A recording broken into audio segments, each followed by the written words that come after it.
Sa akin naman kasi yung sasakyan ko, ito subok ko na eh. Basta Toyota. Pag Toyota sasakyan mo, subok na yan eh. Talagang yung sulit talaga yung pinambili mo na ano, hindi ka mangangamba tulad ba nung ibang brand. O sabihin na natin mga China car.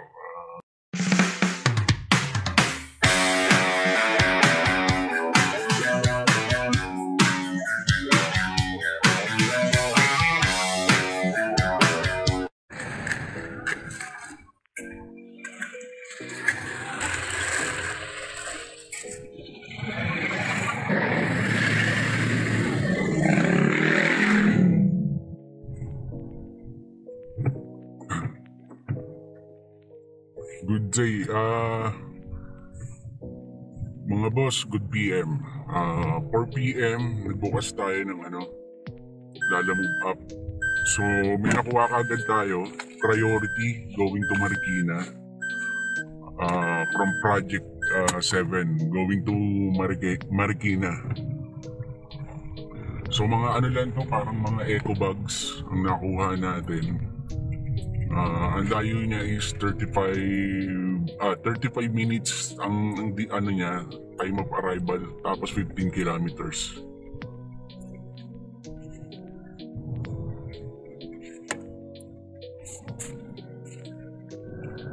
So guys, habang kanina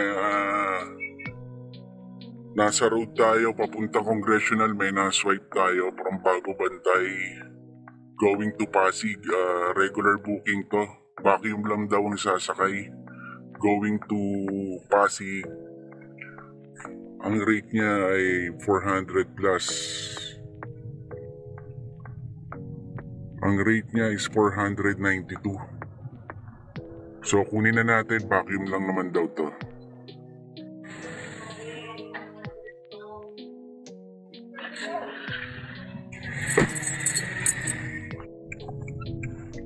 Yun guys, nakuha na natin yung second booking. Yun nga, yung vacuum siya.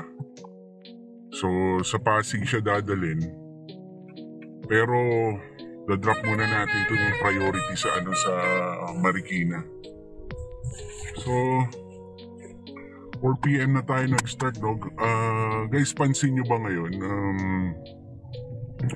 Unlike before, yung mga January, February, March, ang baba ng rate ni Lala Move. Ngayon medyo kahit papano nag-i-improve siya ng konti. So nakakatuwa rin kasi nakukonsider din ni Lala Move yung situation ng mga nagra-ride, mga rider. For example, kasi ako nagpapalala move din ako sa motorcycle naman. Last Saturday, maulan yun eh. Nagpakuha ako ng foods from Manila going to QC. Dati binabayaran ko noon 150 lang. Pero that time, nag-range na siya ng 250 pesos. So, doon pa lang napapansin ko, medyo lumalaki na siya eh. So, yun, nakakatuwa lang. Maganda. So, dito pala sa QC, ngayon, walang pasok ang mga estudyante. Kaya medyo maluwag ang ngayon, kalsada. So, hatid na muna natin to sa Marikina. 35 minutes away, sabi. Okay. So guys, touchdown na tayo dito sa first drop natin, no? Sa Marikina. So tawagan muna natin yung Kasi hindi ko makita yung signage nila eh.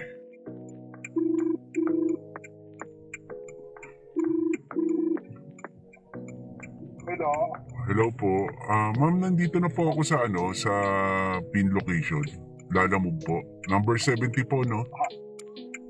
Sige, dyan ka lang. Opo, yung black gate. Opo, sige po. Thank you po. Sige.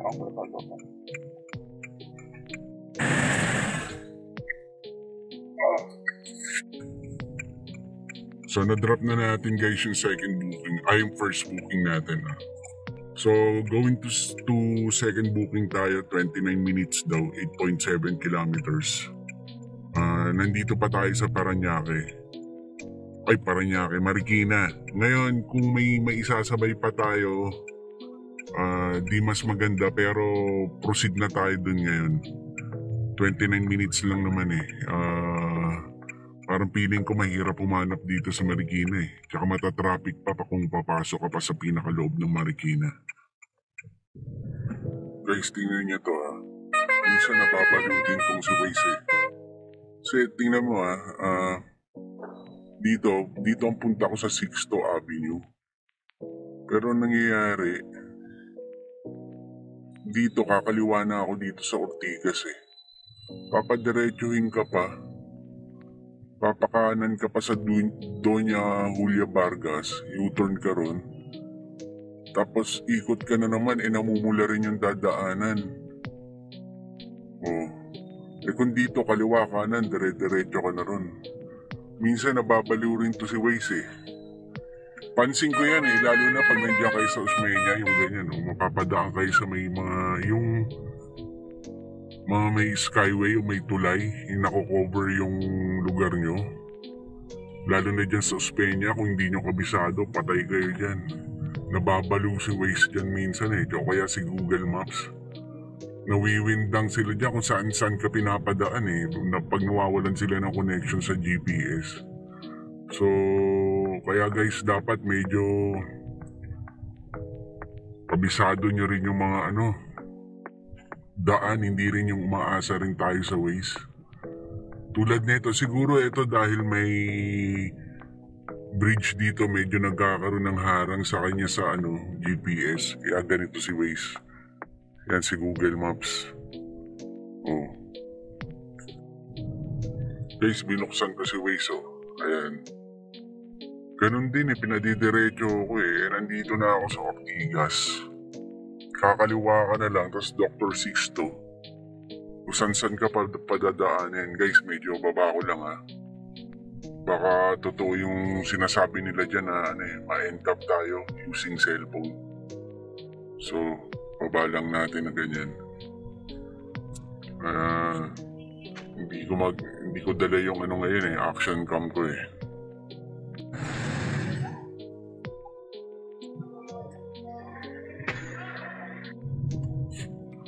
So yun guys nagpagas muna tayo. Sa sea oil. So, marami ring may mga nagtatanong, sabi tipid daw yung mga konsumo ko sa gas kasi actually hindi ako nagpapagas sa mga yung mga big 3 oil companies na yan.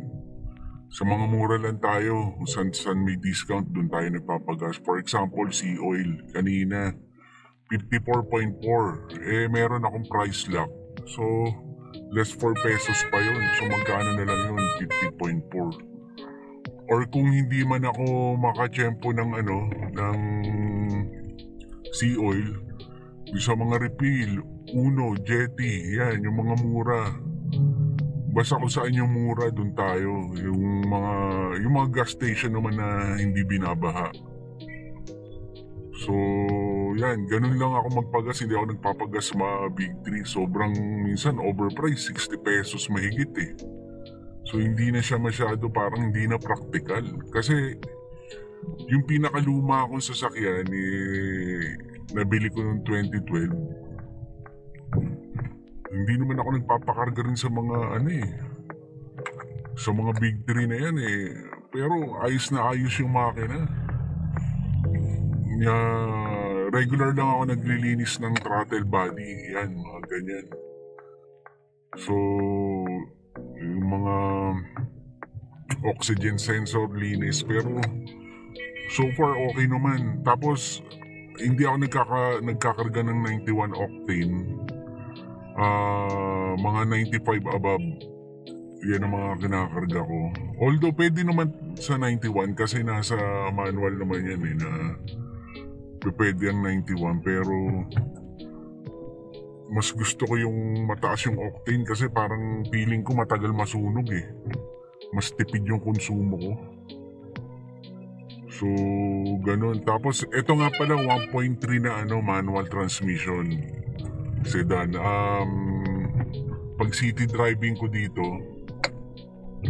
tinatansya ko na lang yung mga natatraffic ako tinatansya ko na lang to ng mga 10 kilometers per liter. Pero pag medyo may mga biritang takbuhan, mga around ano na yan, 13 to 15 na yan. So dito tatansyahin lang natin tong biyahe natin sa 10 kilometers per liter. So ito, papasok na, dadrop na natin yung vacuum. Hello sir, good evening po. Lalamove po. Nandito na po ako sa pin location. Rio Grande. Nakapasok na po. Inahanap ko na lang po. Nakapasok na ako dito sa... Hindi. Baba ako. Okay po, okay. Thank you. Salamat.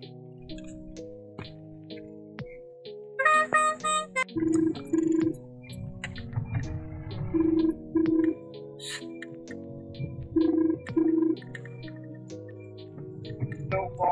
Hello, good evening ma'am. Ma'am, sa Lalamove po ito. Ma'am, opo, kasi hindi sumasagot ma'am yung sa pick-up location. On the way po ako doon. Itatanong ko lang po, ano po ba yung mga isasakay? Ano po yun mga lata po ng dog food sa kakas. Okay. Sige po ma'am. On the way na ako doon ma'am. Binerify ko lang. Sige, sabihin ko sa kanila. Okay. Sige po. Thank you. Okay.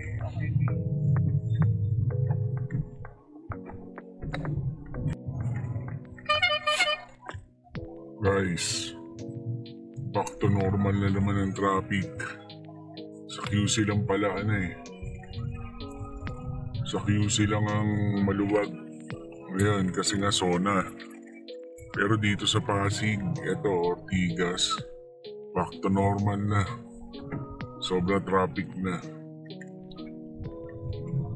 So papuntang pick-up location is 2 kilometers na lang ang layo. Pero 25 minutes pa bago ka makarating. So ito yung tulay, punong-puno. Namumula rin si Waze. Namumula si Waze ngayon. Tapos ng maliligayang araw ng maluluwag ng traffic. So guys, pag rush hour, iwasan nyo tong Ortigas na to. Papuntang Cainta, sobrang traffic.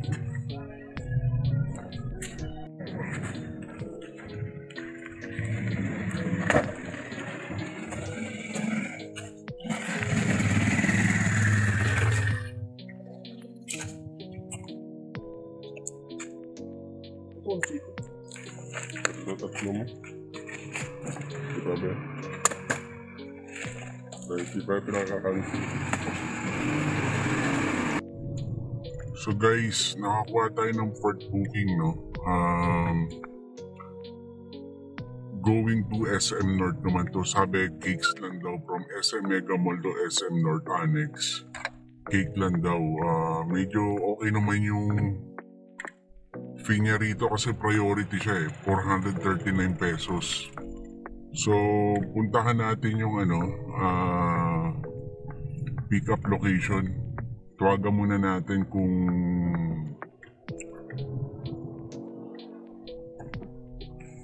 kasi sabi niya meron daw specific na lugar na magkikita So, medyo hindi ko kabisado yung itatanong na lang natin muna doon.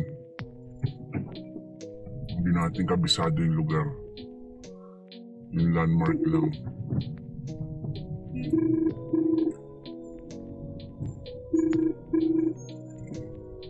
Hello po, good evening po. Hello, good evening po ma'am. Ma'am, sa Lalamove po. Opo. Ma'am, on the way po ako. Ma'am, mga cakes po ba yung dadalhin? Yes po. Opo. Ma'am, kasi dun sa description nakalagay, sabi sa may curb. Sa may curb Okay magkikita. lang po sir guys, sa may lang po, harap po na, Bang BPI po, harap po ng Watson po. Harap ng Watson. Okay, yun lang po Pwede itatana. din po kami dito. Pwede din po kami dito po sa may EDSA po. Supermarket po para ano po, last ikot. Pero pwede naman po kami sa harap din po. Okay, okay. Sige po. Kasi nandito po ako sa Ortigas ngayon. Tingin niyo po ba saan po kayang diyan sa may EDSA na lang? Yes po. Di ba sa may Shangri-La po ba kayo na way po?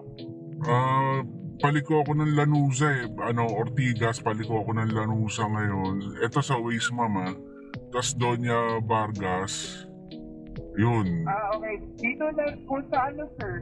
Sa may mas accessible kami dito po sa may ano ba tawag po? EDSA. Kasi iikot po kasi kayo iikot po iikot ka po. Pwede naman po namin yun na lang po. Balik ng grupo dito sa may harap po ng SM Megapol po sa may pinaka-entrance po sa may Drive BPI. Sa may BPI na lang, ma'am. Opo. Okay, sige po. Doon na lang po. Tatawag po ako pag nandun na po ako. Andiyan lang naman po kayo sa vicinity, no? 10 ang parang 11 minutes away eh. Nakalagay sa Waze. Kaya na lang po namin. Okay, sige po. Thank you po. Thank you po.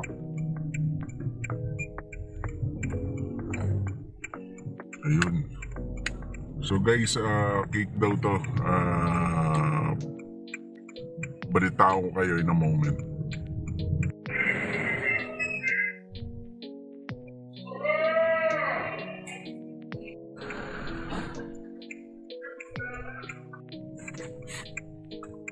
So guys, nakuha na natin puro cakes. Dadali natin sa may SM North Annex. Medyo alalay lang tayo rito kasi medyo sensitive yung mga dala natin, puro cake siya. So, after natin madrop to sa etong fourth booking, after natin madrop sa SM North, diretso na tayo dun sa yung third booking. Dito lang sa may Bahay Toro. Parang dyan sa area na yan eh. So, hatid muna natin to kasi priority to eh. So, eto na nga. Balik EDSA na naman tayo. So, kaya ito yung mga iniiwasan ko talaga EDSA, pero minsan talaga pag nakakuha ka ng booking, yung mga iniiwasan mo, talagang mapapadpad ka pa rin dun eh. Talagang pag kumukuha ka ng booking, unexpected talaga eh. Lalo na iba siguro dyan naranasan yung minsan na-excite ka na sa swipe mo. Yung mga ganung bagay. Lalo na pag halimbawa medyo medyo gabi na, mahirap na yung booking, agawa na. Minsan sa sobrang excitement, kahit na hindi mo masyadong trip yung booking na yun, minsan hinihigop yung kamay mo ng cellphone eh. Nasa swipe mo eh. So, eto naman, okay lang sa akin to. Ang hindi ko lang nagustuhan yung pagdaan sa EDSA kasi subukan na tong EDSA pag rush hour eh. Pero sa bagay ngayon, time check natin pala, 9:30 na. Eto kahit pa paano gumagalaw tayo dito. Sa akin, yung mga ganitong takbuhan sa EDSA, yung 20 kilometers per hour na medyo hulog na ng langit sa akin yan eh. Kasi minsan naranasan ko dito 3 hours eh. From QC hanggang Makati, 3 hours naranasan ko. Kaya sa akin, tumakbo lang ng 20 kilometers per hour dito. During rush hour, okay na ako dun. So, sa Waze naman, after dito makatawid sa Ortigas flyover na to, medyo hindi na namumula eh. So, hopefully, darating tayo sa SM North 27 minutes. Not bad na rin, not bad. So, mga expected arrival doon 9:58 p.m. So, diretsoin na natin to.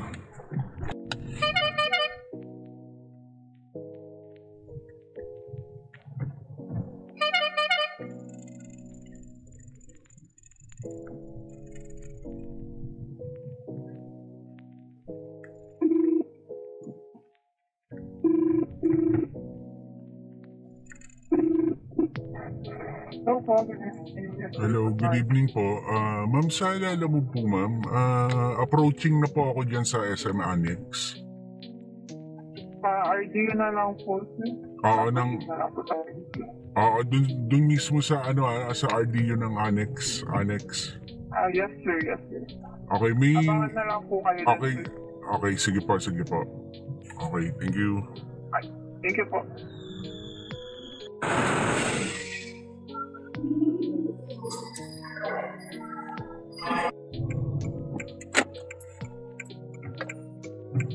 So guys, natapos na natin drop yung mga cakes, no? Medyo madami siya.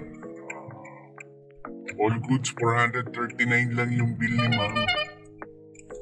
Nagbigay na siya ng 450. Sabi niya okay na daw. So last drop tayo sa Tandang Sora na. Yung mga dog food to.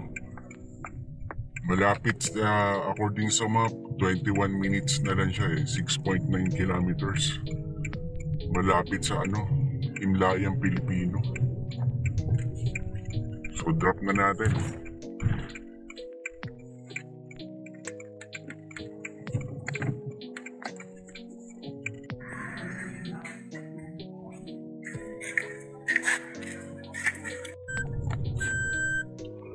So guys, tapos na natin yung port booking natin, no? All goods na. Malapit na to sa home base natin less than 2 kilometers na to sa home base natin. So natapos tayo 10:30 PM. So nagbukas tayo kanina ng app around 4 PM. Natapos tayo 10:30 PM. Halos 1.6 din tayo na gross. Net na yun, bawas na nilalamove yun. Tapos ang tinakbo natin is 65 kilometers.